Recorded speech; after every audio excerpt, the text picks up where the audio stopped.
কিছুদিন আগে আমরা করতে বলছিলাম আমি যে বিএনপি এইসব কিন্তু ভোলে নাই।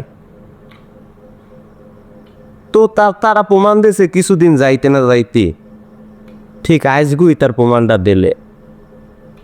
এনসিপির একটি দল আজকে কক্সবাজারে গেছিলে শোভাযাত্রা করার লোকটা, যেটা অনেকেই দেখছেন হয়তো বা নিউজে। তো সেখানে যাইয়া নাসিরউদ্দিন পাটোয়ারি সালাউদ্দিন আহমেদকে নিয়ে একটি বয়ান দেয়। বয়ানটা ছিল এমন, এর আগে বাংলাদেশের গডফাদার আসলে শামীম ওসমান, যিনি মানুষের ঘরদুয়ার জায়গা জমি আত্মসাৎ করছে। এখন শামীম ওসমান যাওয়ার পরে বাংলাদেশের নতুন গডফাদার হলে যাইয়া সালাউদ্দিন আহমেদ। এই কথাটা নাসিরউদ্দিন পাটোয়ারি আজকে যেই নে মঞ্চে কইছে, অমনি বিএনপির ছাত্রদল যুবদল খেতে গেছে। যাওয়ার পরে তারা সেখানে স্টেজ ভাঙচুর করে এবং এনসিপি নেতারা যখন যার উদ্দেশ্যে রওনা দেয় তাদের গাড়িও ভাঙচুর করে।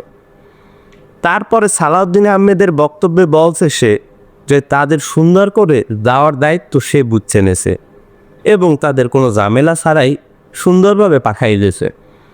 তো আমি এর আগে কইছিলাম আপনাকে যে বিএনপি এই আর মজা উড়েই দিই। তো আজকে দেখেন কি হইতেছে এর ফলাফল। কিছুদিন আগে যখন সোহাগ মারা গেছে তখন এনসিপি সহ বিভিন্ন দল বিএনপির বিরুদ্ধে মাঠে নামছে। হ্যাঁ করে কোনোভাবে কোণঠাসা করিয়া আলাইবে এরকম একটা অবস্থা। বিএনপি তখন কিন্তু কিচ্ছু বলে নাই। আজকে তারা যখন বাডে পাইছে তখন কিন্তু তারা ছাড়িয়ে দেয় না। যাই হোক, এরা জানি হবে, ভবিষ্যতে আরও হবে। কিন্তু এরই মধ্যে জামায়াত কিন্তু তাদের জনসভাকে সকল করে ছাড়ছে। যদিও আমির সাহেব একটু অসুস্থ হয়ে পড়ছিলেন, কিন্তু তাতেও জনসভা কিন্তু একটু পরিমাণে নষ্ট হয় নাই।